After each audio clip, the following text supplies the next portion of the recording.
Ma dove sono? Napoli?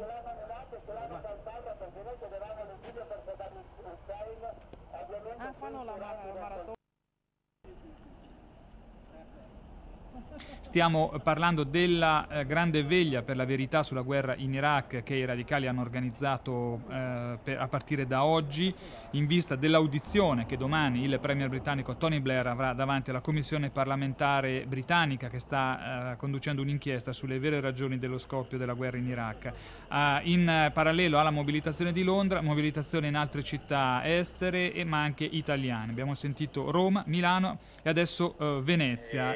Questa iniziativa fra l'altro ha avuto anche un buon ritorno sui mezzi di informazione, che oggi il quotidiano qui locale, il Gazzettino, che è il quotidiano più venduto nella zona di Venezia e un po' in tutto il Veneto, ha dato un grande risalto all'iniziativa, quindi speriamo questa sera di poter contare su un buon numero di persone. La verità storica oggettiva è quella per la quale Bush e Blair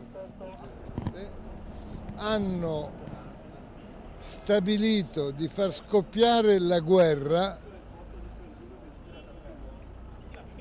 per un motivo molto semplice, altrimenti stava scoppiando con la pace la liberazione dell'Iraq, con l'esilio accettato di fatto di già, come era noto, da Saddam.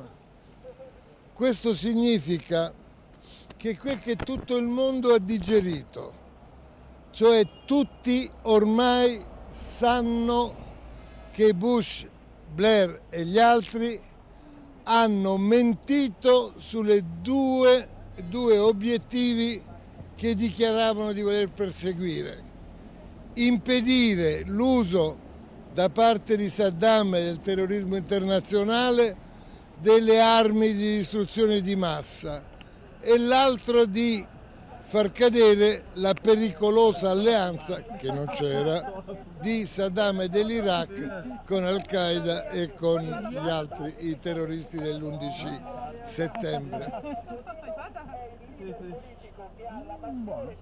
Penso che noi abbiamo raccolto elementi tutti quanti convergenti rispetto alla possibilità reale che l'ipotesi di esilio, l'iniziativa di esilio che era portata avanti a gennaio e febbraio 2003, e credo che compito delle democrazie, responsabilità delle democrazie, parte costituente delle democrazie è la verità per la loro reputazione, e la nostra presenza qui e in altre capitali e in altre città è perché non intendiamo archiviare questo dossier, perché ci sembra sempre di più, e anche dagli elementi che vengono fuori a tanti anni di distanza, che quella era un'ipotesi reale e che le democrazie più importanti del nostro mondo non hanno voluto perseguire. Non è Sergio Rovagi che sta parlando.